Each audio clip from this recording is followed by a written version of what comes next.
Hello and welcome to an interesting VOD review, because this is one that I think caught a lot of people off guard. There's obviously a lot of drama around the results that happened in this. We're watching Dallas Fuel versus the Houston Outlaws, and happened in the most recent knockout for the June Joust. I'm going to give you spoilers here because it's very important for when we're talking about this. The Fuel wins 3-0 in a very convincing fashion against the Houston Outlaws. A lot of people are very upset about the Outlaws with just the hero composition choices, because here's the thing. Coming into this match, we knew exactly what the Dallas Fuel was going to play. So did the Houston Outlaws. They're going to play the Lucio Moira rush, and they're very good at it, but Houston have the preparation. They should know how to come out and deal with it. I think Houston came out with the idea that they don't want to mirror this Lucio Moira composition because they just don't feel comfortable that they're going to win, which is respectable, right? But then the reason everything fell down for them is the solutions to the problems that they have are curious and they're interesting, because I don't agree with them, but I also don't think this team would run them if they didn't have any merit.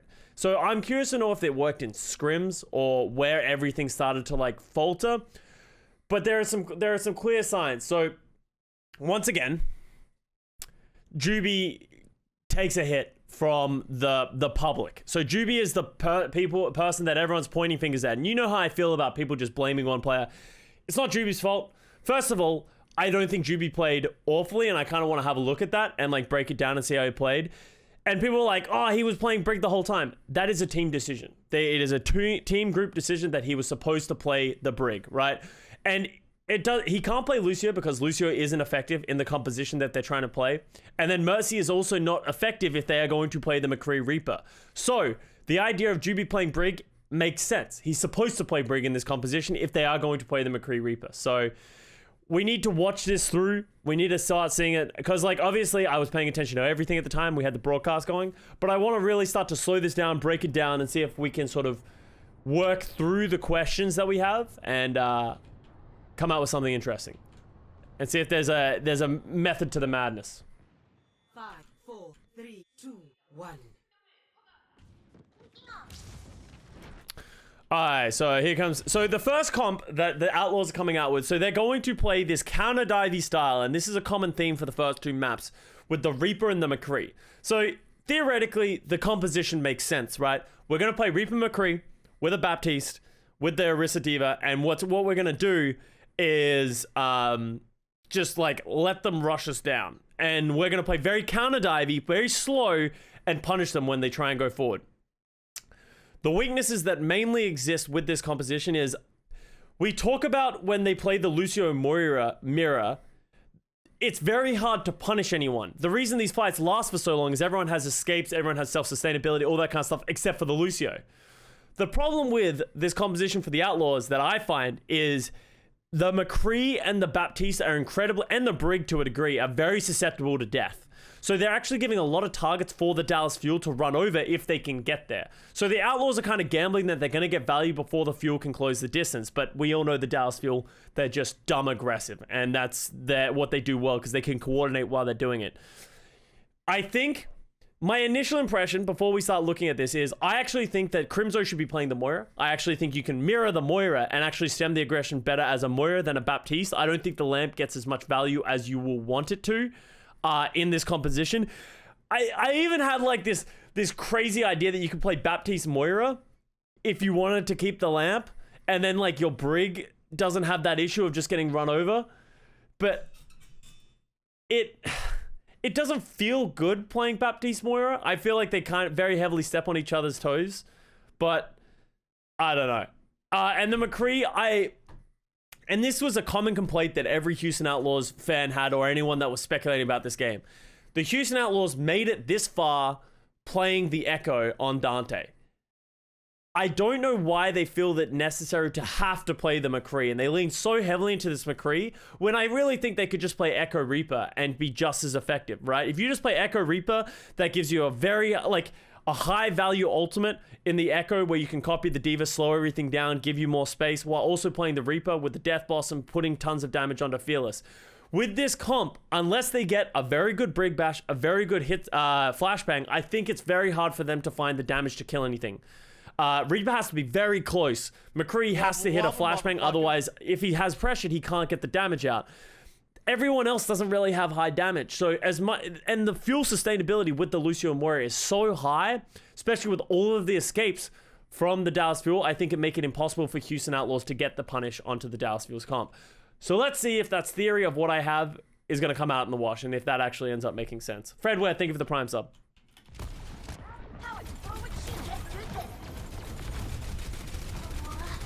So here you go, right? Like, just look at the positioning that we're in now, right? Look at how close these two teams are playing. I would 100% much rather be this Dallas Fuel comp when you're playing this close to each other, right? Fearless is about to get a free jump and a free rush over onto this team. Lamp goes down, all of a sudden they're in a thing. Oh, Hardman overextends like crazy on that one. Dreamer's doing a good job of just being a nuisance, knowing that they don't want to... The Dallas Fuel aren't going to want to punish that. So I think that was a bit of a mistake by Hanbin, but also great play by Dreamer, just sort of slowing him down. He sort of... Oh, Piggy almost beats himself. But yeah, I think that might have been just a little bit too much of an overextension from Hanbin right there. Just a miscommunication on when they wanted to go. Change the stream title. Thank you very much. Dallas versus Houston. All right, so here we go. Dallas is walking up again. So here's another thing that gives the Dallas Fuel an advantage, and we can all agree one of the reasons this composition works for the Dallas Fuel, but also everyone, is Coalescence is just a dumb ultimate. Same thing with Echo Ultimate. They charge so fast that you get them almost every other fight, if not every fight. This Field of Coalescence is very hard for the Houston Outlaws to deal with, for the exact reason I said that it's going to be hard to kill them. Once they just drop this Coalescence, they're going to have so much sustainability to just walk forward at the opposition team that it's going to be a struggle. Juvie does get briefed from the rally from the previous fight because of like how well it worked for them. But yeah, Dallas Fuel just going to run through this window. And this is why I also don't like Baptiste as much. I don't think his ultimate is effective with how fast this tempo is from the Lucio Moras. I don't think the Bap ultimate ever really gets high value. It's always just going to get run through and always going to get overrun. Did they ever run this comp before this game? Who? Outlaws? No. I don't think we've seen them play this McCree Reaper before. They were very heavy into the like Echo hit scan with like the double shield and stuff like that. This is, in my opinion, Houston's solution to Dallas playing this Lucio Mora, because I don't know if we saw Houston play before the Lucio Mora became incredibly prominent.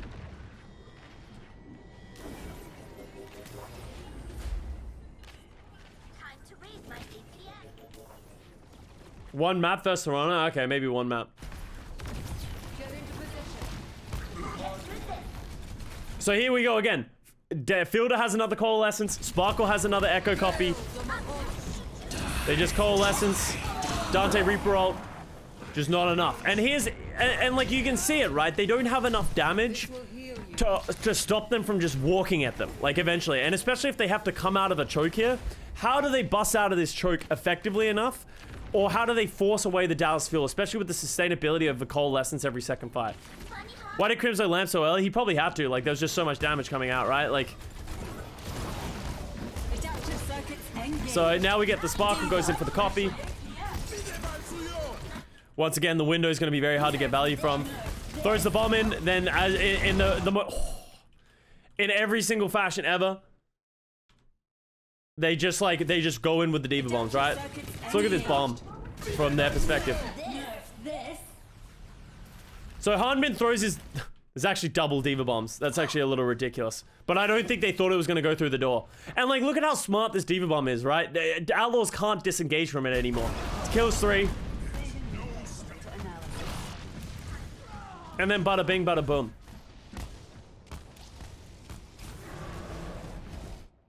Why does Feels primal here? Is he afraid of dying? If he's afraid of dying, I don't hate it here, because I think if Fearless dies in this situation, Houston actually has a win condition, and they can actually come in. So I actually don't hate this Reaper. I hate this primal. As much as it feels awful and it looks awful, I think it's better than the alternative of him just dying. I think the bigger mistake that he made isn't ulting. The bigger mistake was he chased the Reaper alone. He shouldn't have chased. There's no reason to. Like, imagine how much space Outlaws would have if Fearless wasn't here as well, right? So, but once again, Fielder's about to get ult. They have beat. Just gonna beat engage. They're just gonna run. Look at the tempo that they're doing everything here. Happy gets Jexay. I don't think he was ready for that. Coalescence goes down, but Joust didn't have the ultimates for it. That was a little bit of a disconnect. The High Noon caused a lot of issues. That was actually a really smart High Noon by Happy on the crossfire. Split a lot of the Dallas fuel up, and Fielders didn't get Coalescence till late. But that cost Outlaws everything. What was that? Reaper ult, Diva Bomb, Rally, High Noon. That was 4 ultimates to get that fight. It's not awful because they needed to use those ults, but it's gonna be harder for them to catch up on at this point.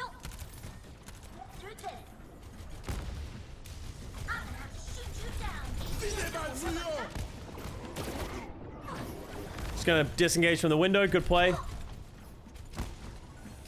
And it's fine for Dallas, right? Because they just want a Coalescence, right? Coalescence is usually their win condition. They can use the copy of Sparkle to give them that edge, that aggressive edge. Goes down. And here's why I hate the Baptiste, right? Like, you see what I mean by the lamp? Like, the lamp saves him for a few seconds, but because of how fast the Dallas Fuel are playing, those few seconds don't matter. They just kill the lamp and then kill him anyway.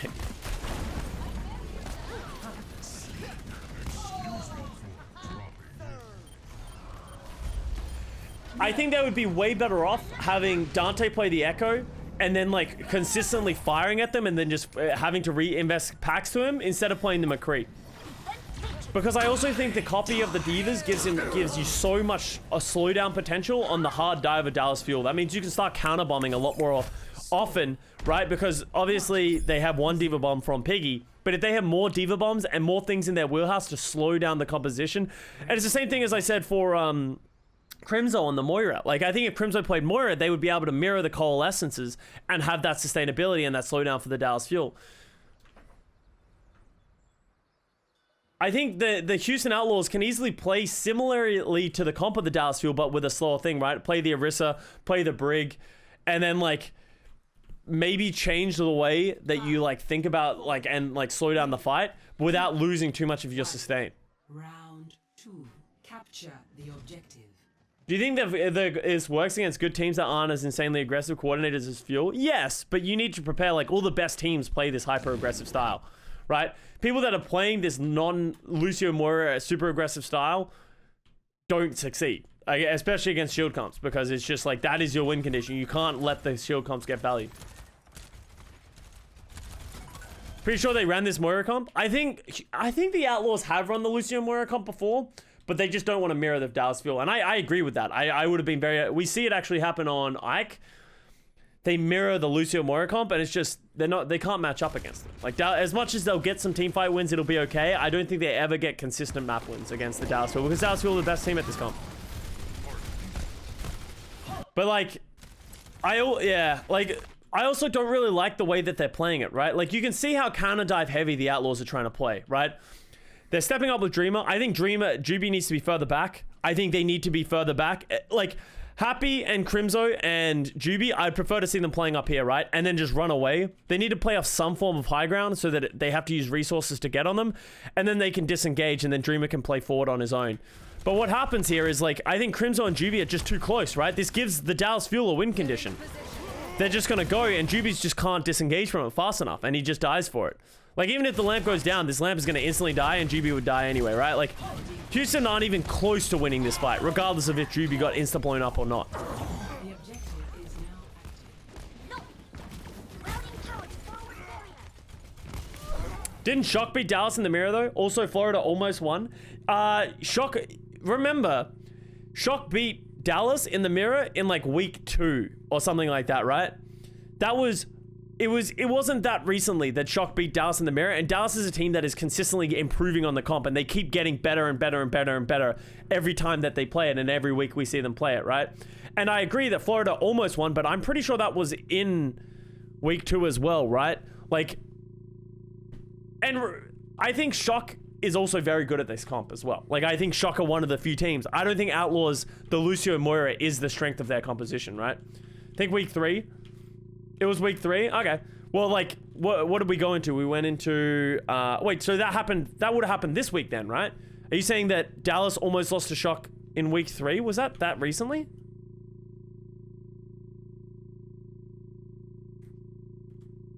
It's all become a blur to me at this point. Overwatch League. Schedule. So when did this happen?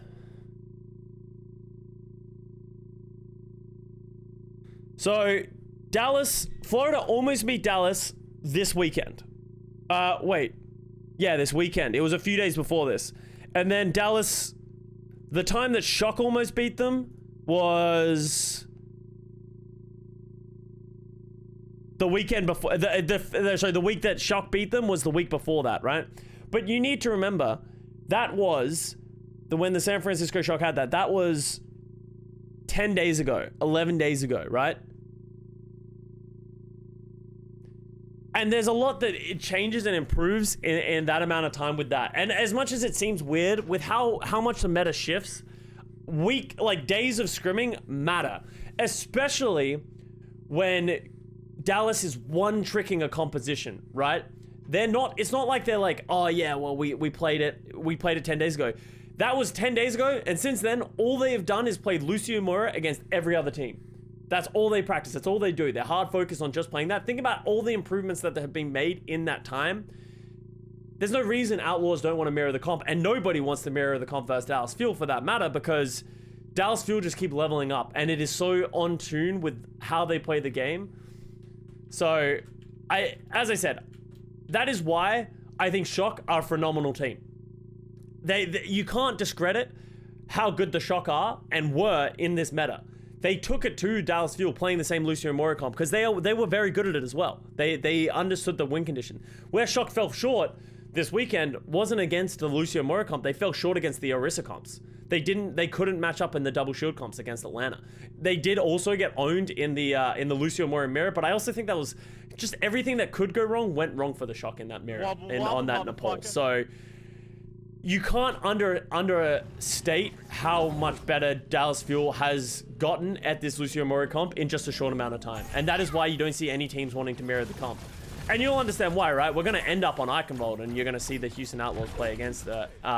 So you can see the differences in the way that they play. Lebowski, thank you very much for the fresh sub.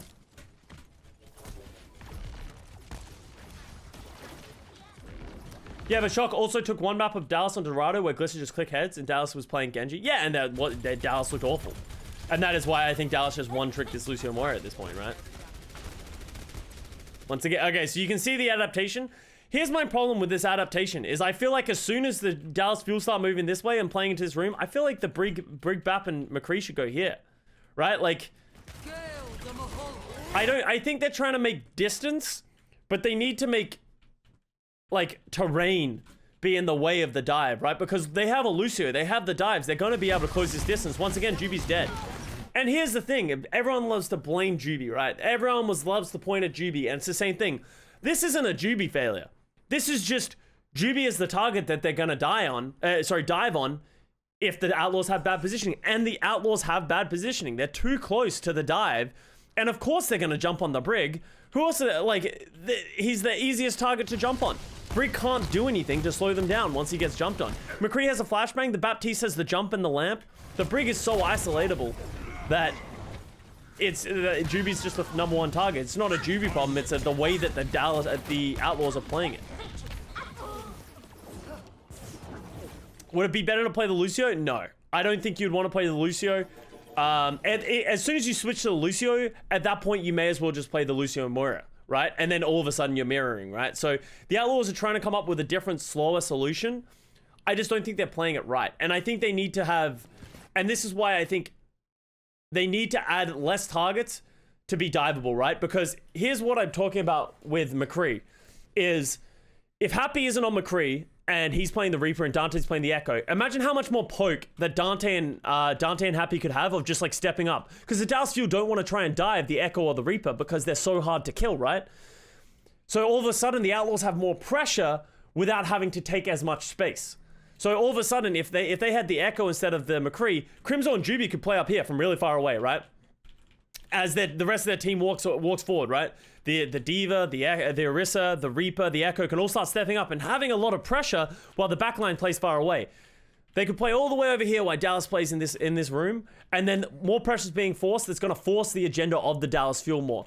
Obviously, there's going to be times in which they are going to be able to get onto the back line, but they just need to make it harder.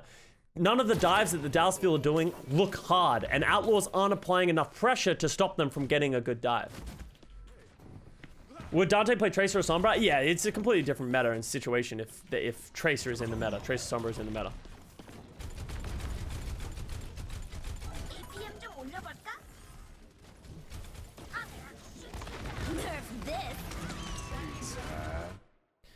So we have Happy playing a look at this hard off angle from Happy. The High Noon actually does save Dreamer. Oh my god, that was terrifying. Oh, Sparkle. Oh my god, that High Noon just came down as Sparkle peaked. But yeah, all of a sudden Dallas Fuel. So you see how little amount of pressure the Outlaws can play. I love this Happy positioning on this high ground here.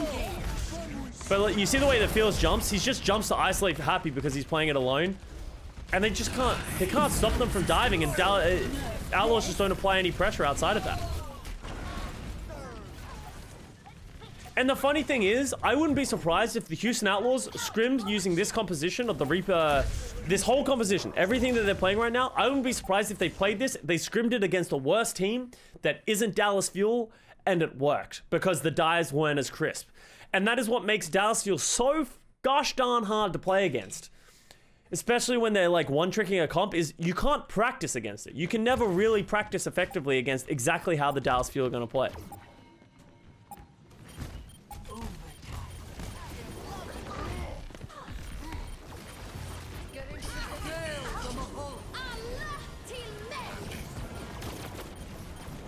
Okay. And this is just wishful thinking, right? At the end of the day, for the Houston Outlaws, they're just trying to hold on. But they should bleed out pretty fast here. Good Death Blossom, but...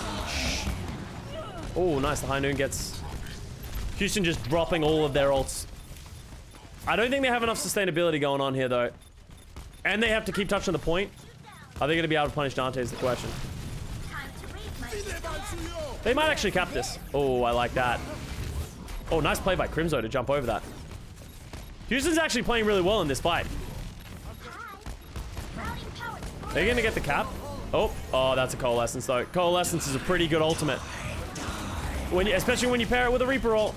Yeah. And that was the thing, is like, as much as it looked like Houston Outlaws were playing it so well, it's like, Dallas just didn't really have enough ultimates to slow him down. So once Dallas, even if Dallas lost that fight, I think they would have come back with a massive ult percent. Yeah, I just talked about that Big Papa Dev. If they play the Lucio, they're essentially just playing the mirror comp against Dallas Fuel. Lucio, like, let me put it this way, right? For people who are like, why doesn't Juby just play the Lucio? Like, look at this composition, right? If he goes, like, obviously, Piggy was playing D.Va before, so don't look at the Sigma, but Juby goes Lucio. They have the Lucio speed boost, but the Lucio just doesn't, they're not going to speed in. They're not going to speed... Like, they can potentially disengage with the speed, but at that point, they're not accomplishing anything either, right? If they're gonna play the Lucio, they may as well just play Lucio, Moira, or Winston, right? And then they get all full effectiveness, and they're just in the mirror. They're playing a style in which is supposed to be very counter-divey, but they can't... I don't think they have enough damage and poke, right? Generally, the way you see these counter-divey comps be played, and I think Atlanta Reign does this very well, is you play the Echo, you play the Ashe, and you play very split. That makes it so that when the Lucio and Moira engages, they can't engage on everyone. And that's something that the Outlaws are doing poorly as well. They're stacked up as a 6-man unit that makes it very easy for the Dallas Fuel to dive onto somebody, right? And mitigate everyone's damage. While if the Houston Outlaws, and I think the Atlanta Reign did this best, had a 3-3 split, right? Let's say they played the Reaper, the Orisa, and the Baptiste over here, right? And then they played an Echo, Mercy, Sigma over here, right? You could play the Ashe here as well instead of the Reaper. Or like anything, and then you have Crossfire, and what that means is that when this Lucio Moira rushes in, so they're gonna get shot at. So then all you have to do as Outlaws is outlive and outsustain, and that's how counter-dive comps generally work, is you're so sustainable and you have so much damage that Fuel can't go in and win the fight instantly. But Outlaws haven't been able to get that going with their composition.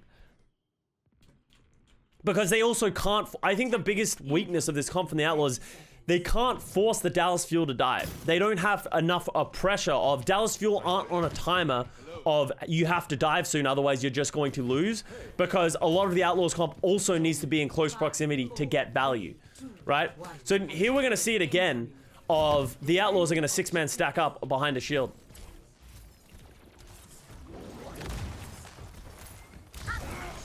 So this is going to give the Houston Outlaws, as I said, high effectiveness when they dive, right? That was a good dive from the Dallas Fuel. The biggest issue they had is they just didn't get enough value when the dive landed. Outlaws getting full value out of what they're trying to do. They lived, they got healthy, they just thing, and then they could peak again, right? And here's what I love about Sparkle and what he talks about, is he talks about, I recognize that Doomfist would work really well against this composition. I really like the Genji against this because you're not going to get those dash resets. I love the Doomfist. Because what the Doomfist adds is a value of sustainability doesn't matter against me. I will one-shot one of your characters. And the Houston Outlaws, they're just going to have to take it, right? They're just going to have to sort of be like, oh, well, shit, okay. They're going to do the exact same dive, but now boom, boom, uppercut, punch, all that kind of stuff. And the dive isn't as effective. And the counter dive, sorry, isn't as effective because they have to use lamp off the bat. They have to be fair. This is what Dallas wanted in the first round. If they can force them into this room, as soon as they're in this room, this is just a Doomfist playground. We're playing tiny Overwatch at this point. Let's just watch it from this perspective. And they have the coalescence going. Houston are just in so much trouble. They don't have the damage to kill through the coalescence. The sustain's there for Dallas. They have the damage from it as well. And Sparkle just goes on to pound. Jibby uses the rally, which isn't just not going to get a whole lot of value. But I don't blame him for using it. And there it is. Once the Dallas Fuel start getting ultimates, this composition just gets very, very, very, very strong. Sparkle got 3 there? Yeah, that's because of the Doomfist, right? And Sparkle recognizes the win conditions so well. Not many people would have thought to go Doomfist in this situation. Would Doomfist would have worked against the crossfire strategy you talked about earlier? Yeah, it still would have had the same kind of effectiveness. I think it gets less effectiveness, right? Because if the Doomfist goes in for the same play, right? Yeah, so let me use this in terms of so that we can see it from the overhead, right? The value of the crossfire strat here, right? So let's say we're talking about like the Atlanta comp, right? Where they have the Ashe and the Mercy playing up here, okay? We have the Echo, the Orisa, and the Baptiste over here, and the Sigma is up here. The value you have of this, so let's say that Dallas Fuel tries to dive in this direction, okay? So they try and dive in this direction over here. All of a sudden, they have to ignore the Mercy and the Ashe. They can't contest it. So then it's like, well, Hanbin has to go there eventually to pressure, but he's also going to not be able to do a whole lot for very long. Then they have to all of a sudden get the burst onto the Baptiste. But if the Baptiste can play up here, then all of a sudden Dallas Fuel don't have as much of punish, right? And they have this crossfire that makes it so that if they don't get the kills instantly, there are other threats going on. The problem that I think is existing with this Outlaws problem is when they get dove on and they disengage and they play to live, they get forced into a room, and all of a sudden, no one from the Dallas Fuel is at threat that isn't forward-facing, right? So they can just play as a unit, they can do that kind of stuff, and they walk in together, right? So there's no threats coming in from any other angle. We can actually see the Outlaws trying to accomplish the same thing on their second point defense, because this is where you get really effective with this composition, right? I think if there was a comp in which the Lucio and Moria isn't going to work on a 2CP, it's this point. And I think the Atlanta Reign made this work better than anyone else, right? Because if you play your Echo up here and your Ashe down here, you have this incredible crossfire where if they try and force away your Echo, your Ashe is firing for free. If they try and force away your Ashe, your Echo is firing for free. So they're always going to have something free and open. And then your tanks can play incredibly aggressive up here on the high ground because the Dallas Fuel don't want to try and isolate the tanks. Your tanks just play up here, and then if they try and rush them down, they use their cooldowns to try and kill those things. They just drop down into the crossfire, right? And your backline can play quite safe. You don't want to be playing a Brig with this. You don't want to be playing a McCree with this because you want more range than the McCree, and you want your Brig to be a Mercy to enable your Ashe or your Echo more. That is what we've seen teams who like to play this double shield style on Hanamura second make it work highly effectively, i.e., the Atlanta Reign, if you want to go look at that that one. The problem with how the Houston Outlaws are playing, and you should be able to identify it pretty quickly, is they're playing into the win condition of the Dallas Fuel, right? They're playing in this close range corridor where Dallas Fuel are just going to walk up, they're going to get value out of their cooldowns, and then they're just going to, it's going to force everything from the Houston Outlaws. They have Flux, they get the value. Dallas Fuel don't use a single ultimate. I think they were hoping to get more ultimates from that fight than they did. But yeah, they only get the Flux out and they're going to lose that. Outlaws are playing to survive and not win. They're playing to heavy counter dive and they're trying to have each other's backs by no one being a threat. That means Dallas Fuel can do whatever they want. And that is what you can't allow this Dallas Fuel comp to just move as a 6-man unit and not have to divide their attention, because Dallas Fuel is great at doing one thing, and that's running in one direction. They're actually very useless as a team doing their own thing, right? Because the Lucio and Moira can't heal anyone outside of their effective radius, right? So if you give the Dallas Fuel one win condition of just all we have to do is run forward and live long enough to move forward, they have Echo Copy, they have Moira ult, they have all these things that are going to allow them to close that distance, especially with the Lucio.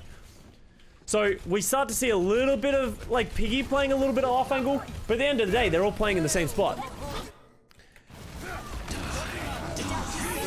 Oh, Dante getting that kill onto the with their ults is enormous, right? They don't get either of those picks.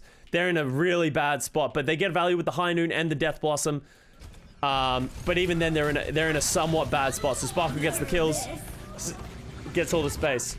Our Houston Outlaws going to get a recontest for this. Dante gets on the point. They should be okay because of the supports, but oh, actually the supports are going to be back fast. Sparkle goes down though. Poke, poke, poke, poke, poke. Oh, a happy flank. I love this happy flank. That's so good. And here's what you need to do right against this. He needs to force people to invest resources against him, right?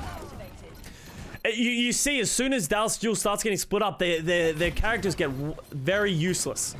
Or very quickly, right? And everyone has to start like splitting up. Joa just can't get healed. He's been stuck at low health, just getting healed by a Lucio for this long. And they're eventually going to slow down, and the Houston Outlaws are going to get the cap, right? But you saw the problem, right? Did beat get cancelled? No, the beat went down for... Unless... No, the beat went down for Jexay. It just went down a little late. If they hadn't got value from this High Noon and this Death Blossom, like if they got Matrix and they died just like a half a second earlier, that would have been an awful fight for the Houston Outlaws and they probably would have lost. So let's see how Dallas would go again. What's the point of the Diva Orisa? The Orisa Diva creates this situation where the Diva is very good at slowing them down with Matrix, right? It absorbs so much of their damage. You don't really want a Sigma because Sigma gets overrun in the same way. Sigma's very good at poking and holding space.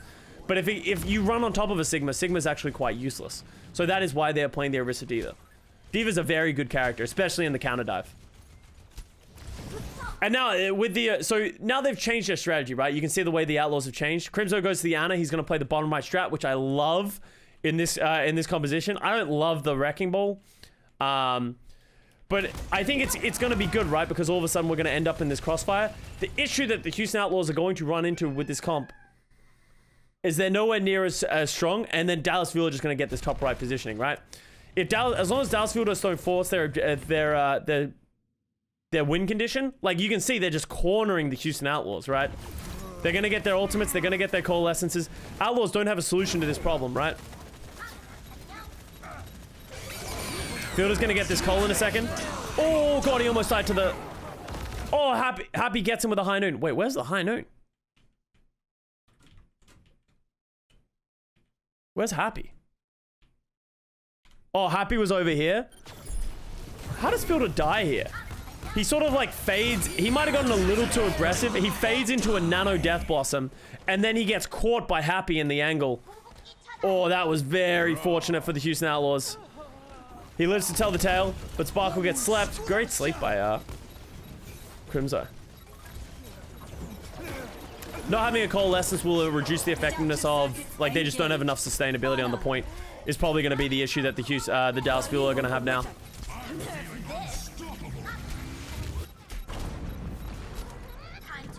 Fearless is doing Fearless things. Somehow kills both the backline. How does Fearless kill both backliners without a Primal Rage? Oh, yeah, Nana. That is also pretty useful. Oh, Doha copies the Ana and then throws the Ana. Yo, what? That was actually crazy value, Ana. A good Ana dupe, I know. Shocking.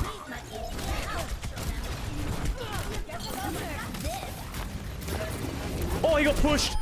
That was so fortunate for Dreamer. He was about to drop down. That was such a crazy push. And here's what I'm gonna say, right? Like, I think the Outlaws are doing a good job of holding and that kind of stuff. I don't think their composition is the sort of reason for that. They're getting value out of their ultimates by the skin of their teeth. Yo, what's up, Liz? Thank you very much for 35 months. So glad I get to relive this match. Wow, lucky me. Get to check this one out. Fleta, copy Ana. No, Fleta, no. Sorry, let me look at this. So, great nade by Crimzo. But as I said, here we go. They're holding on by the skin of their teeth. We got a Cole engage. This should be a good one at this point. The nade goes down. Oh god, Fielder's gonna be careful not to die. Fielder's gonna be careful not to die again. Alright, Fielder lives. Dante gets Fearless. That was great ultimate usage by the Houston Outlaws. The nade by Crimzo was enormous as well. Big plays by the Outlaws. Good holds.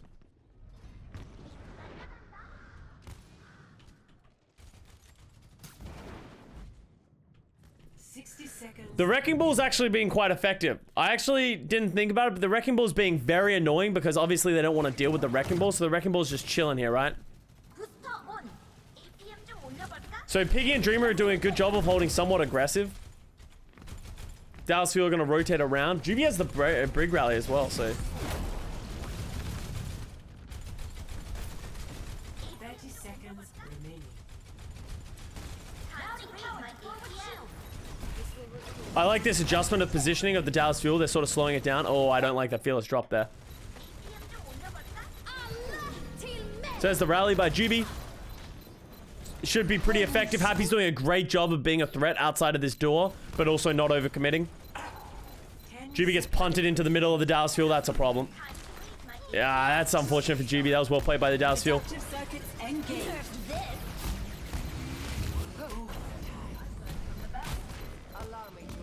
Gets both mechs with that. Happy flank doesn't get value. And that was actually a pretty good hold by the Houston Outlaws. As I said, this is a pretty good... I love the Ana switch by Crimzo. I think the Ana switch was very smart by Crimzo playing in this bottom right. I think it's highly effective and it's hard for the Dallas Fuel to get into this backline. Happy actually made the McCree work as well on the crossfire a little bit. The way that they played it actually made a lot of sense. I don't love the comp still. I would still much prefer to see like a Mercy Echo and the way that way is played. But they made it work. I am concerned though that composition might have like that could have easily lost the first fight if they like didn't get that double Diva Bomb kill on this fight, or they didn't get the double kill like that high noon kill when Happy hit him from over here, or they didn't get the high noon kill from here. Obviously it's hard to say, well, they just didn't get value out of their ultimates, but those are ults that can easily be mitigated. And a couple of things just went the Outlaws' way. So I don't love the composition. I think Dallas was in a pretty good spot with that. Brig also works better with Ana, yeah. Like, the Brig isn't awful in that situation as well because you can play the counter dive with your Ana and you can play near the McCree and in the middle. You just gotta be very careful not to get caught and dive.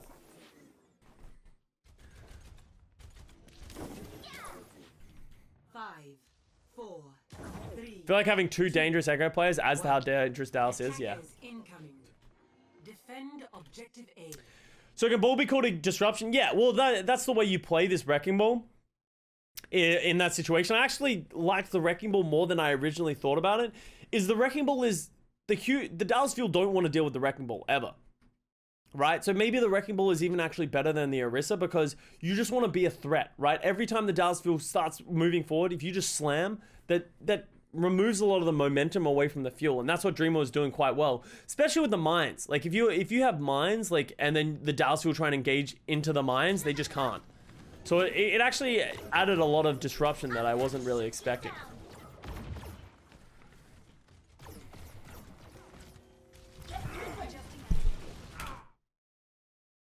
Look at this recognition by Dallas Fuel. Knowing that Outlaws are going to play this slow style and just waiting for they just go. They just go instantly.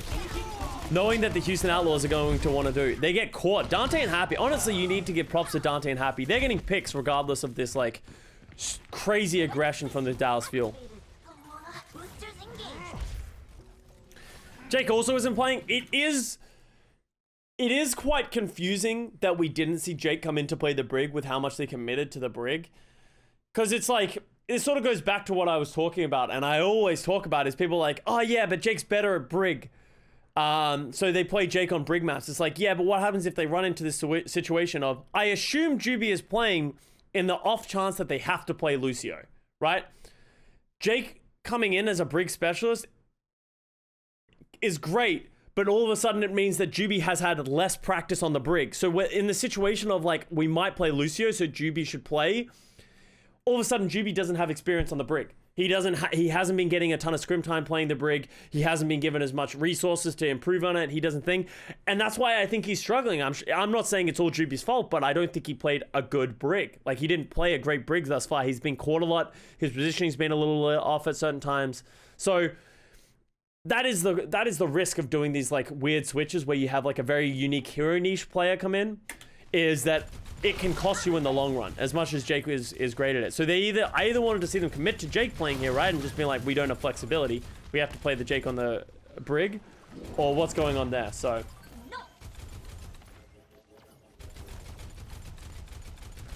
it's a sign if they want a mediocre Brig and an excellent Lucio and Juby, or a great Brig and a terrible Lucio and Jake. Yeah, exactly, right? Like, I just don't think they should play Jake on Lucio. Like, no offense to him.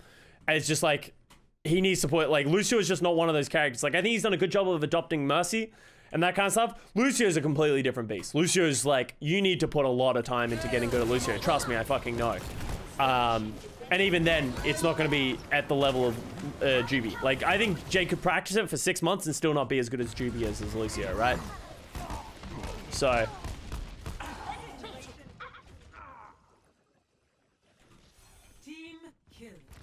So it is interesting that hero swaps. Same thing with Jangu, right? Is we don't really know what's going on with Jangu. We haven't. That is an anomaly that is also keeps coming back. It seems like they play Jangu when Jake goes in. Maybe it's a communication thing, but with how much Orisa was played, I'm surprised Jangu wasn't fielded. Like, I thought Dreamer was coming in to be the Winston Wrecking Ball player, but they play a lot of Dreamer. So maybe this is also under the same vein of we might need to play Winston, Lucio, Moira at some point. We should play Dreamer, Juby.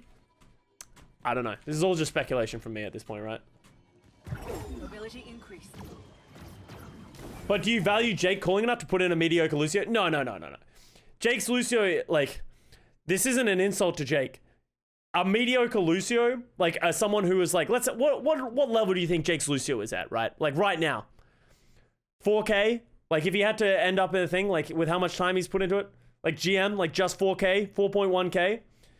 A 4.1K Lucio is going to get dunked. Like, in the Overwatch League setting, we see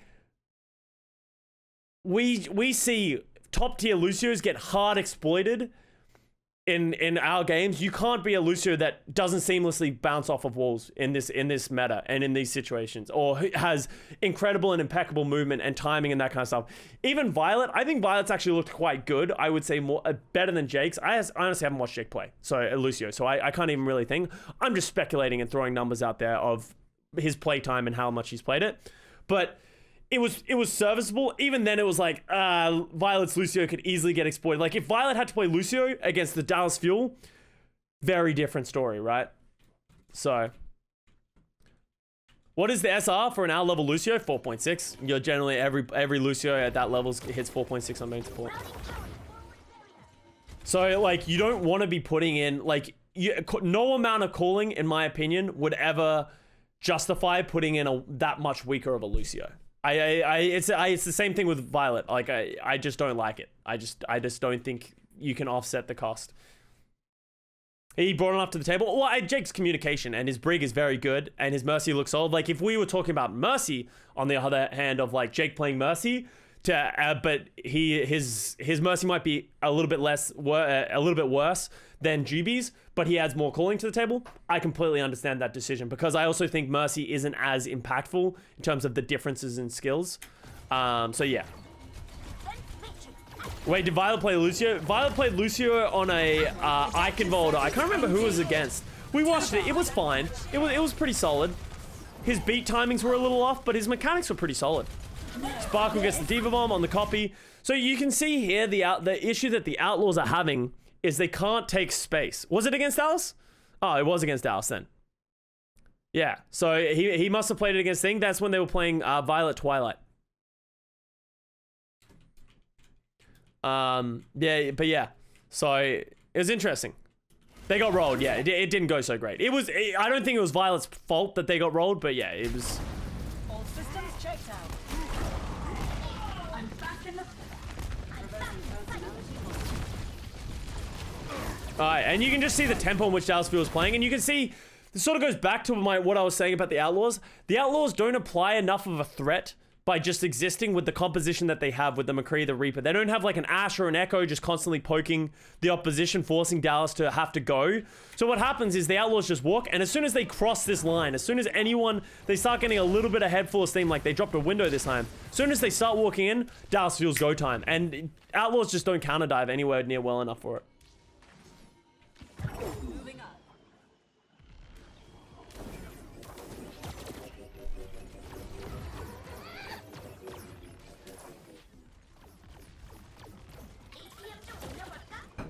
They're going to need to rally very early. And to just get through the door, Juby's going to have to rally here.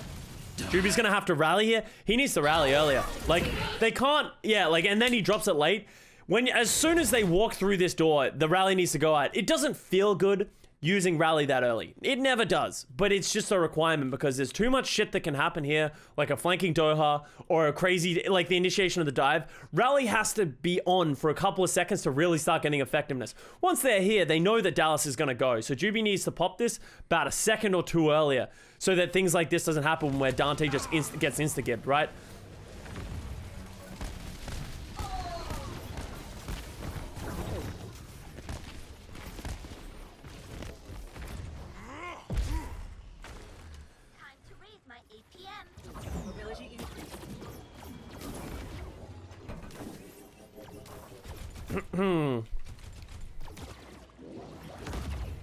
Alright, so Outlaws have a ton of ults now though. They don't have support ults, but Fuel don't have the coalescence.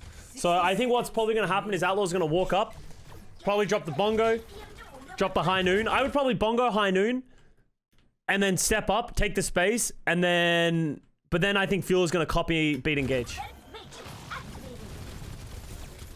Look at how slow the Outlaws are playing. They have to use ultimates.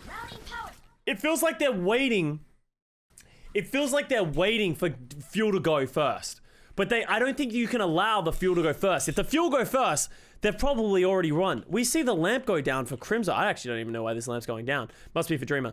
I don't even know why. Like, the lamp's gone down before anyone's even done anything. He gets the copy. And then Dante's the first person to go in. It seems weird. Like, the bongo comes out late. I don't love it. They get the win, I guess, but I feel like they're running into the same issue that happened in the fight before with the rally, that things could have gone poorly.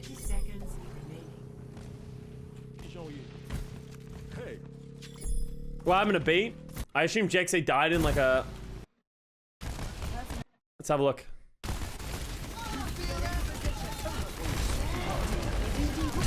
I'm surprised he didn't beat it there earlier as well by Jexay. Yeah, for that reason. I think, yeah. If that beat goes down, I think Fuel just wins. I think Jexay held that for a little bit too long. I think as soon as Fearless goes in, I think you just drop that beat. You beat, jump through the shield, and then you catch everyone else. By getting a little bit greedy with it, he gets punished by the Death Blossom. That beat goes down, yeah, I think that they probably just straight up win that fight. Because also it happened, like, all this other stuff happens. So, it feels bad. Yeah, it's just feels bad. I don't feel bad for him because that was a greedy play. Like, if you're gonna greed and you get caught for it, that's just the way it is, right? And this is going to be really hard for the Outlaws to get in here. I also think Sparkle should go Doomfist. He's already had high effectiveness with the Doomfist. I think he would get a lot of value here. Meow, yeah, you good, boy? What's up, buddy? Oh, Sparkle kind of trolls on that one.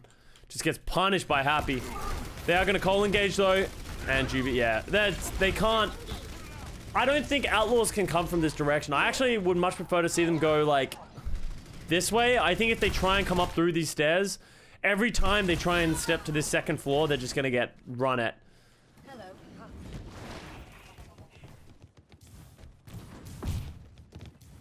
Was it really greedy? He had 2 divas to matrix him? Relying on a defense matrix in a chaotic fight like that is not... But you shouldn't rely on defense matrix to save you through damage. It's obviously great when it does, but if you expect it to be like, oh, I can just beat in the middle of their team because I'll just get matrix, right? The divas aren't really looking at the Lucio as well. The divas aren't paying attention to your Lucio when you're dropping the beat. They just aren't. If I'm being honest, they have so much shit to deal with. It's more on the Lucio to work that shit out. If the divas can protect you during it, that's great. But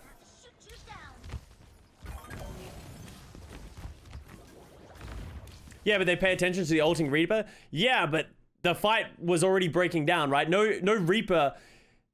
Like, okay, let me try and give you visual representation of this so we can look at this, right? So let's watch it from Hanbin's perspective. So Fearless is going to go in. Hanbin's going to need to matrix him. The best Reapers aren't just death bossing at the start of a fight for obvious reasons because it's the world's easiest matrix. I wouldn't be surprised if Hanbin has his matrix down when he's like when the death bossing comes out, right? So he goes in, he tries to protect Fearless. He doesn't have enough matrix. Like he's trying to help Fearless, he's trying to help the engage. They're going in. He doesn't have it up fast enough. Fearless dies. Jexay dies before he even has the matrix, and that's why I'm saying is. Things happen too fast in these team fights to expect your diva to get the matrix on it 100% because there are always external factors of there's going to be 1 second probably of death blossom that goes off before the diva can really react. Can you watch Sparkle Diva 2? If you're relying on your DPS player to DPS to matrix you as well, it's also wishful. For that exact reason, right? He was just too slow on it. He just realized late, right? I don't trust DPS players to support all tank ever. So, and that's the thing is like, and that's sort of my point of what I'm saying. Like, yes, in a perfect world, it gets matrix and that kind of stuff. You can't rely on these things as a Lucio player with your death boss, with your beat, to perfectly go well. You need to expect these kind of things, and that's why I was surprised that he went so late, right? When Hanbin went in, so when Fearless goes in, he jumps, he drops the bubble, he does all that kind of stuff. The beat should come out pretty late after that, especially knowing that you don't have the coalescence. It's very hard to get a highly effective beat in this meta because things happen so fast. People die so fast, so you generally want to use it on an engage more often than not.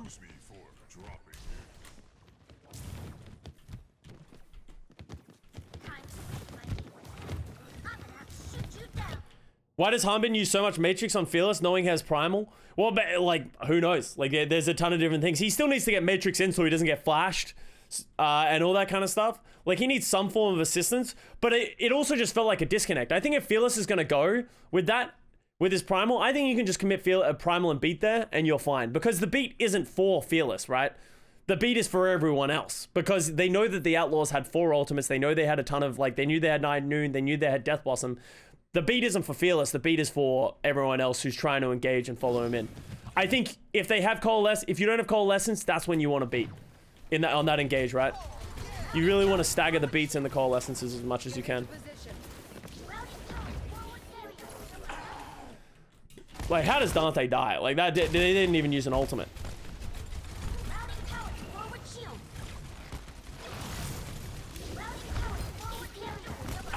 He just didn't get healed for a while. And this sort of goes back to my whole thing of like why I don't really like this composition by Houston. If you are going to play this composition, you can't walk up top right. Like there's literally, I don't know a single scenario in which they managed to get the drop on the Dallas Fuel. They're hoping for something similar to happen that happened on first point, right? They're relying on the Death Blossom or the High Noon or like the window to get more value than it theoretically should, right? I would love to see them Diva Bomb engage, split up the Dallas Fuel in some capacity, and then force the objective in that way.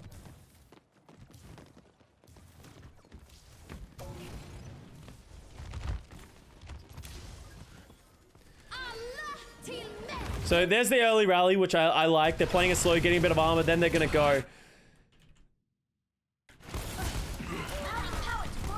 Yeah, that's pretty even. But like both teams have like sustain, one with the rally, one with the coalescence. And here we see the window, and this is why I really don't like the Baptiste, is I don't think the lamp gets enough value with the way that the Dallas Fuel composition works. And I think the window is just such an ultimate, like such a useless ultimate. You either push it down so far back that it's so easy to disengage from, or you put it too close and it gets run through. Finding that sweet spot, I feel like is so hard. That's why I actually really like the idea. I'd actually love to see a team try it. Oh, they were just not ready for that. Of the Brig Moira. So they lose both supports for that. That was quite bad by the Dallas Fuel. They just, it's like they didn't realize that the Houston Outlaws were gonna walk up when they did that. Diva Bomb, look at that coordination. Great beat by Jexay coming back. Gives him that sustain. Don't see 9, please. Thank you. Yeah, and that's just a great recognition of the win condition, right? The Reaper, the Diva, and the Echo understand that all they have to do is kill the backline. If they try and force the front line doesn't have a ton of damage. Oh god, Happy goes all in to try and get that kill. It doesn't get it. Pass into the ass. Why is the June Joust skin a seemingly unrelated Widow skin instead of Orisa in horse armor like she's jousting? The real questions being asked. Also, did they change the way the pusher talks out? The TTS sounds? It sounds like it, right? But yeah. Oh, I don't think they're having like everyone be relative. I think that'd be hard to do. But yeah, that would be cool. Because they made the skin months ago. Yeah, we don't really know like what the like. I don't really know what the idea between the skins is. You'd have to ask Matt. Matt, explain yourself. All right, bro. I don't want to say you're in the way, but you're not making this easier. That's all I'm saying. You know what I mean?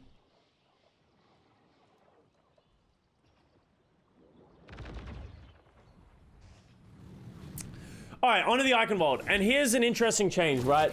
And here's the thing that I don't like what the Houston Outlaws do is they go into the mirror. And I don't hate it as much as if they just tried to play double shield again. This is better than what they've been doing previously, but I think trying to get into this mirror against the Dallas Fuel when it's not really their strong suit is like a Hail Mary throw. But I would have preferred to see them do something else, like we saw the Gladiators, right? I would have preferred to see them just hard commit. Just be like, okay, let's play Torb, like double shield, just like hard, like counter dive, and like change up some of the pieces that we think aren't working with this composition. Like the Moira Brig. Like maybe they could have gone Moira Brig because Crimzo keeps getting punished. And then hopefully they can keep Juby more alive. Maybe they play the Torb to start applying more pressure, give them some more detail, right? It just feels like this isn't a great solution, but at least it's something. Hello there. I would have been more frustrated if they played the double shield and just rode the ship down of like, hey, this isn't working, but it's let's just keep trying. Wouldn't Lucio be much better? No, and I've talked about that earlier in the review a couple of times already. So if they're gonna play the Lucio, then they may as well just mirror this composition because this is the best Lucio composition I think to do it, right? So why does Torb work against this comp? Because you can't dive a Torb, and the Torb you provide a turret, you provide you provide the what's it called, overtime, overclock, I don't know, whatever his thing is where he presses E and he gets really fired up. Overload, that's the one I was looking for. You use overload, and there's just like a lot of great things that you can do. And the Torbolt I think is quite good against what Dallas you want to do. I think it makes sense. I think it makes you very defensible. But yeah.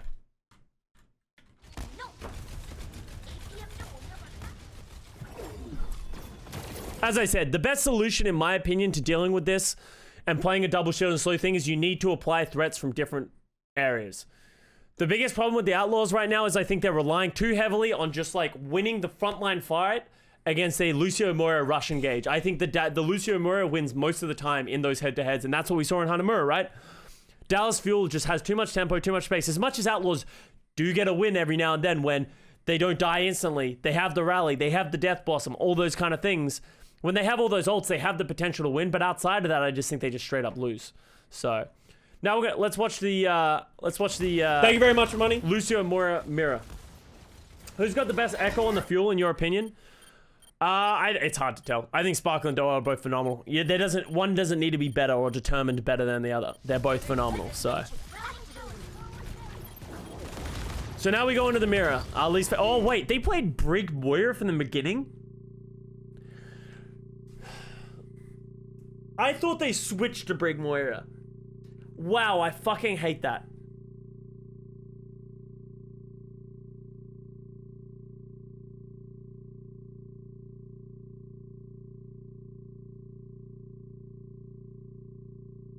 So let's walk it through as if let's just not get unreasonably upset before we think about it. What does the Brig offer in this composition that they're trying to bring to it, right? Because one of the biggest things that we always talk about with this composition is everything lives for so long. You are putting a target on the Brig's back by playing this character. The Bash isn't gonna get you a kill though. Like very rarely is it gonna get you a kill. Is it the sustain, the extra healing that they want to provide? But they lose so much tempo and speed.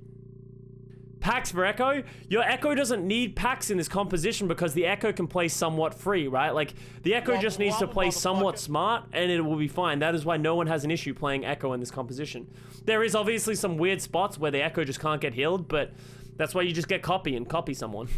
Forehead. No. I like it. I like the spitballing. I'm not shutting down your points. Wobble wobble, motherfucker.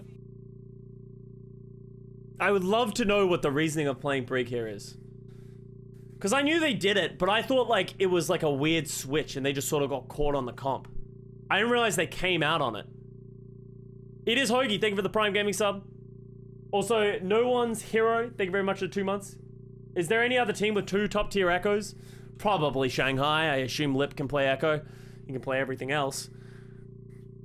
I think there's a couple of teams.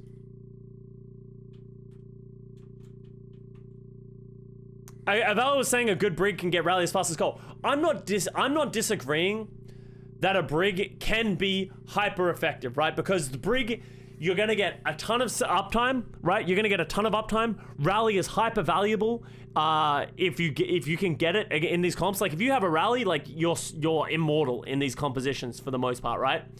You can get a ton of inspire. You can do a ton of healing. You can probably match Moira for healing if you're playing it. If you don't die, right? But the problem is, you just die. And that is the biggest issue. If you don't have that rally, you become very exploitable. And let's see if that is actually what happens to Juvie in this. Plus, your whole team loses tempo, right? We always talk the reason Fuel is so good is they just play so fast. Outlaws don't have the option to play fast anymore. They have to play slow. They have to play reserved. Oh, good kill by Dante.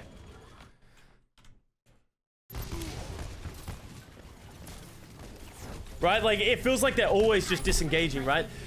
They're never going to be able to get point thing. And that's just, like, that's just definition, right? Of, like, how he's just going to die. He needs to get phenomenal whip shots and bashes to keep himself alive. And even then, he's going to need support from his team. Oh, that was a bad death by Fielder. There's no reason for him to die for that, but it's fine. Okay, so we got. Stop the payload. This will heal you.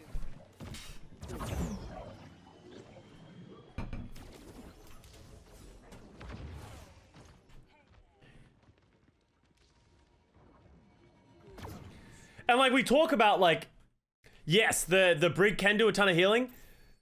31% means that Juby got Inspire up time, I would say potentially, maybe not even true, 1 time, right? Like, he didn't do any healing, right? It's not even like he got close to rally, right? You can do a ton of healing. It's just very hard to make it work.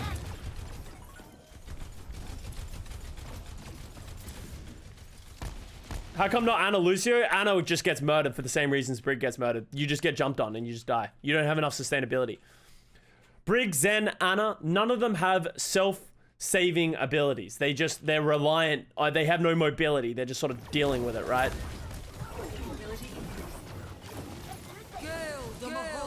So, Miracle. Doha gets the Death Blossom. This hasn't been a very good engage by the Dallas Fuel here. Oh, good TP away by Doha. Dante gets the copy. He's going to get a very good Diva Bomb. Good beat by Jexay. Diva Bombs come down from Dante. Sparkles in the copy. Diva Bomb. Diva Bomb. Piggy dies to that. I don't think he realized where it was. It forces his Diva Bomb.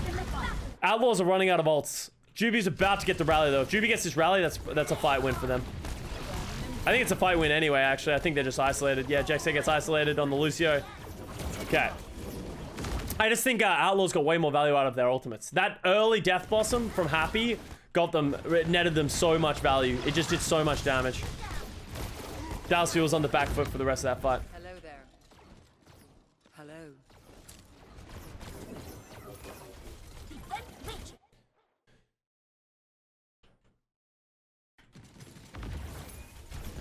Alright.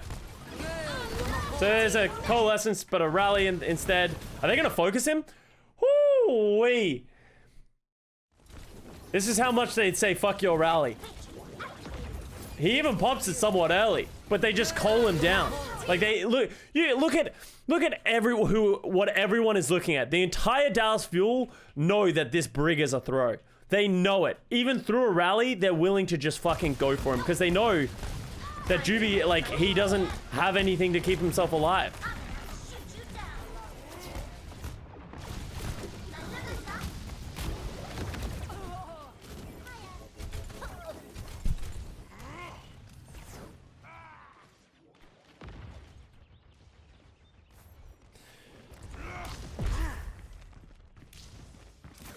This will heal you.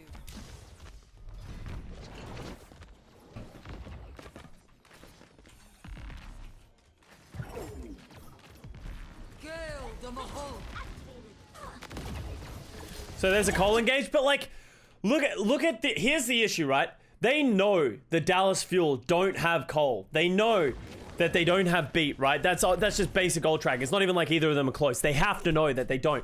But they can't get the value from their own coal because they don't have the speed, right? Like they're walking out of this room. Right, so they're getting value, but like Dallas Fuel can just disengage. They can't play the tempo doesn't go higher. And then look how much ult charge they've given to Fielder. They don't have a way to punish this, right?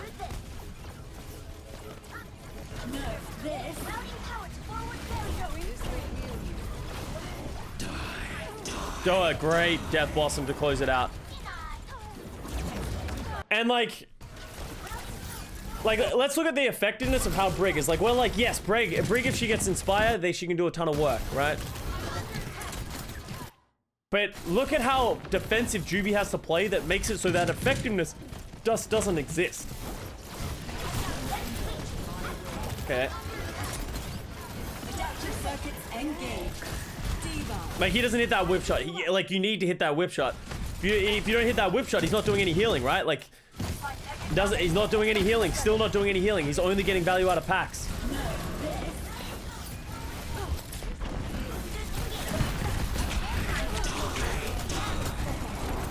Right? Like, compare that to just if he was playing Lucio. He doesn't even need to do anything as Lucio. If he just sped them out, there's value. And I want to really highlight here, this is not me talking about Juby. I have nothing wrong with the way Juby's playing Brig. I think he played that fine. But you can see he can't do anything. It's the pick. It's literally just the hero pick. Unless Juby was like the one who went to the Houston Outlaws and everyone was like, no, I refuse to play Lucio. This was a team decision. And this was something that they actively decided to do together. And I think it's just a massive misread. Like, I really don't see how they can get it. It's not like Juby's a bad Lucio as well. Like, I think Juby's very good Lucio. This is something that the Houston Outlaws have theory crafted and tried to make work. But it just, I really don't like it. Because if the effectiveness of the brig is so dependent on things just going your way and you hitting everything and getting high value. You have to play perfect to make the brig work. So here we got a coal engage. Look at Juby, dude. Dude, like, Dallas Fuel, no, right? Like, just look at the way that Dallas Fuel play. They don't give a shit about anyone else on this Houston Outlaws lineup. Look at Fearless. Fearless and Fielder just don't care. Don't care at all about anything. They just run him down. They just dive. They use the coal and the Fearless dive to just chase him down, and they can't do anything about it. And then you compare that to Jexay, right? The copy Dante and the Primaling Winston are trying so hard to get this Lucio. This is what makes Lucio somewhat viable on top of the speed and the value you get from there. He's so hard to kill. He's just so gosh darn hard to kill. How do you trade this off? Right? He gets it, but that's worth, baby.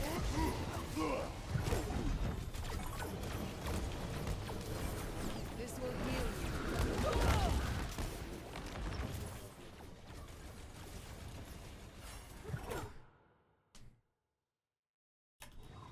The payload is approaching its destiny. Poor Jexay just getting jugged. Hey, as I said, if you're a Lucio, you don't care that you died that way. Like, if their Winston's gonna follow you all the way around the map, you take those losses. You take those L's.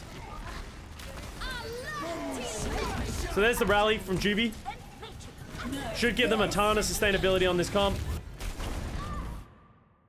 Oh, he gets mech'd.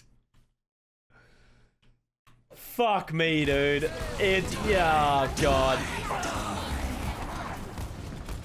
Pass into the ass.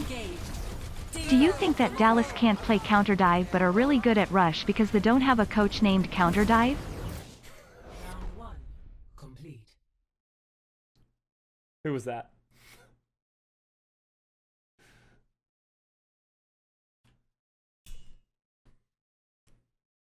Zoo Complex. Ban him.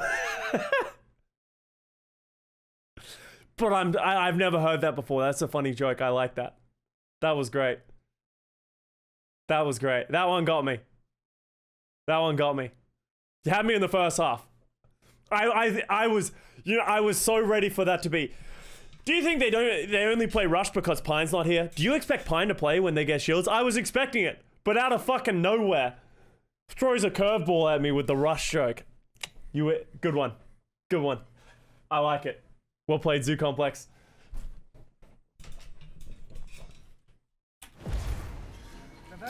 Alright, Joust will get the cap.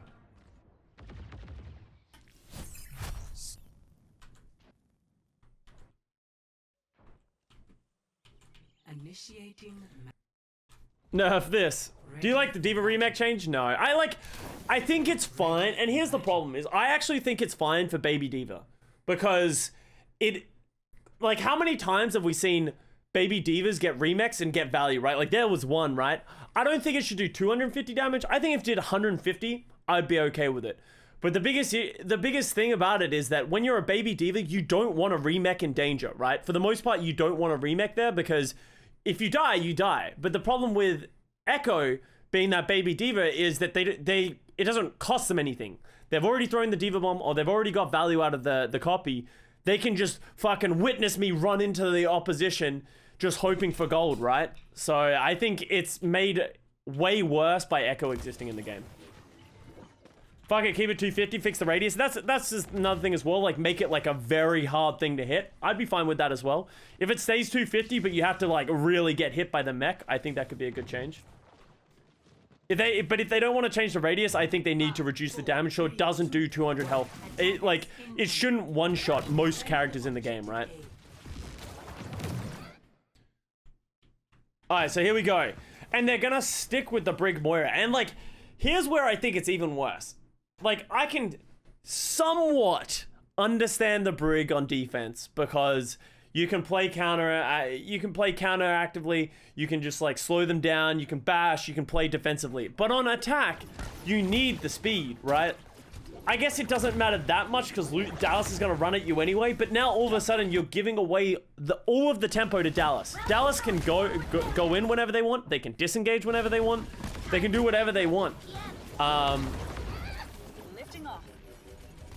I also think Juby, like, I will say, Juby is not hitting enough whip shots. Like, I will talk about, like, Juby's performance on that. Like, Juby's not getting enough done as the Brig right now as well.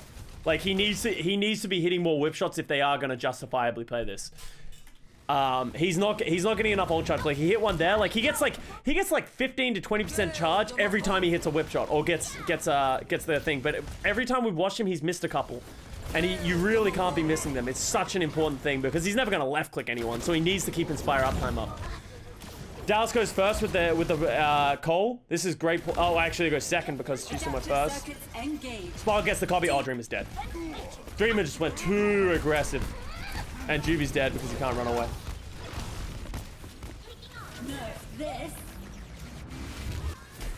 Oof, that was close timing.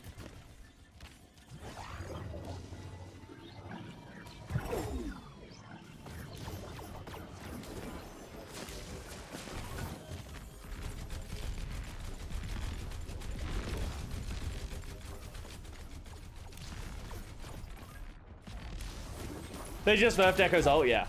So Echo's ult is being nerfed. I'm really excited to see how it plays when it gets introduced. Doa TP's in, throws out the Death Blossom. I don't want to say I think Juby's dead, but I think Juby's dead. Oh, nice bash. Oh, and he gets the rally. Good play by Juby. That's value. That's rally value right there. Yeah, this actually was really well played by. That was actually really well played by the Outlaws. That was a great counter dive. Juby gets the bash onto the Reaper Death Blossom, gets the rally off, and that just pretty much consolidates the fight. There you go. Nice play.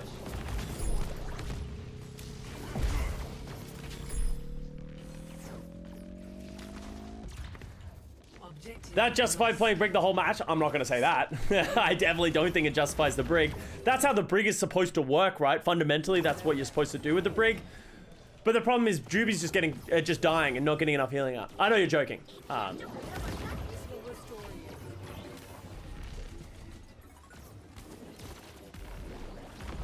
raise my APM.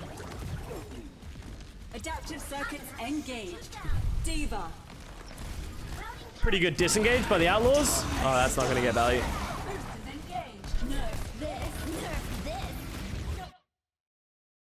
Where's... Oh, there's this. Oh, that was a good bomb by Sparkle. I'm back in the... I think he really wanted that remake right there. Okay, so Outlaws will have a Cole engage. They're going to get another rally soon.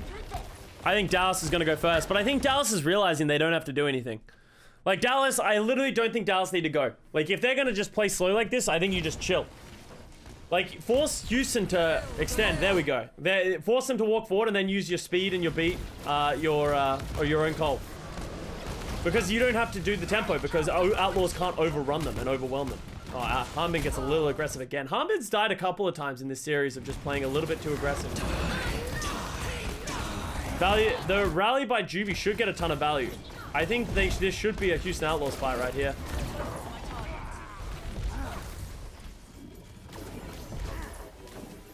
It was expensive, but they got it. Using both defensive ultimates, using the primal.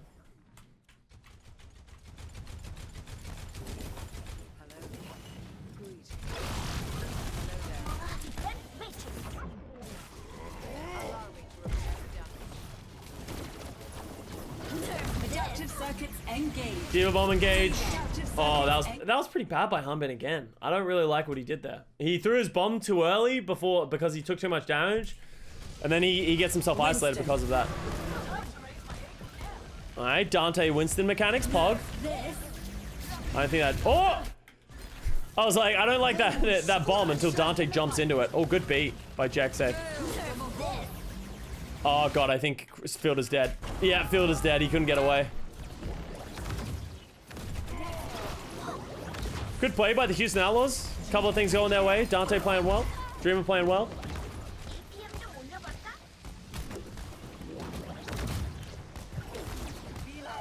Messy fight, yeah. I think it broke down when Hanbin really like overcommitted on with the Diva bomb. Makes it a 6v5, and then Fuel just tried to commit to sort of overcome the downfalls, but Outlaws just played it really well. And it feels at a massive disadvantage trying to win that as well. Using the beat, using the Coalescence, like Outlaws are just in a massive advantage here. They could have easily snowballed this to the end of the map. They should make sure they don't Coal and rally here. Like, I really don't like the way the Outlaws did this. I would have much preferred to see them hold close and really pin fuel in here, right? But by letting them touch the point, it sort of gives Dallas fuel and in. I think they should still win because they're ults, but it's probably going to cost them a lot more ultimates than they want to, right? It forces them the Primal, the Death Blossom, and the Coal to close out this fight for nothing from the Dallas fuel, right? If they had held closer with the Rally or the Coal, they could have potentially got that point for a lot less.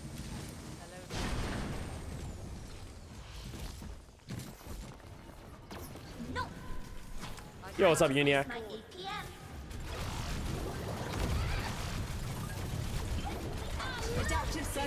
Okay, Felix goes in, forces the rally. And the copy. I think you disengage from this fight if you're the Dallas Fuel.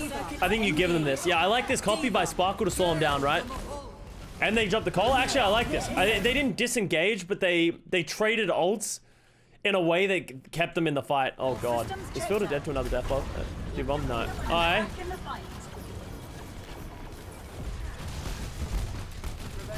That was expensive.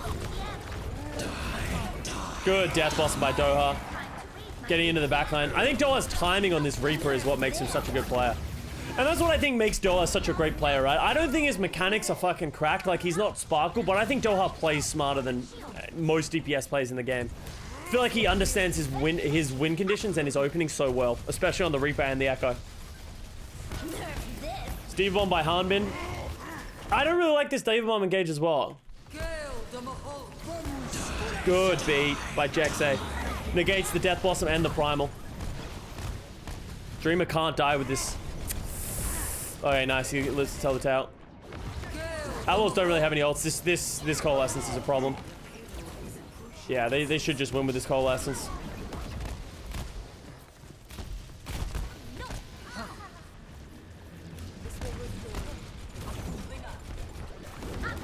Oh, Crimson gets caught.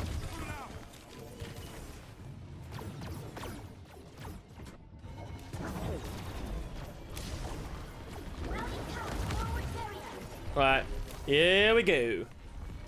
The Widow skin is out? Yeah, the Widow skin got released today. Yo, Johnny K, thank you very much for the fresh Prime sub. Welcome to the fam.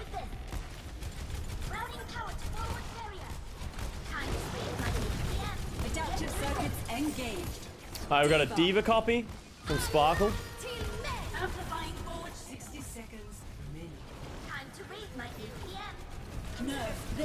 Diva Bomb, nerf this! Nerf this! Nerf this! Welcome aboard! Die, die, die! Nerf this!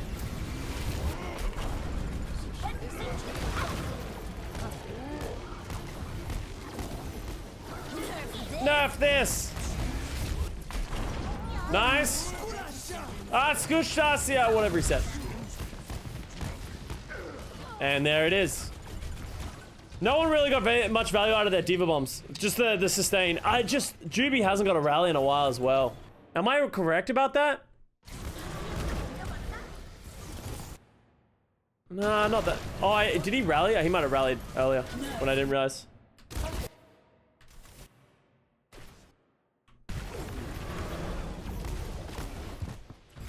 And there it is. Victory. I think, and here's the thing. I think a lot of people are very upset with the Houston Outlaws. Mainly their fans. Everyone else is just like, welcome to a pain. I don't think the Houston Outlaws actually played badly.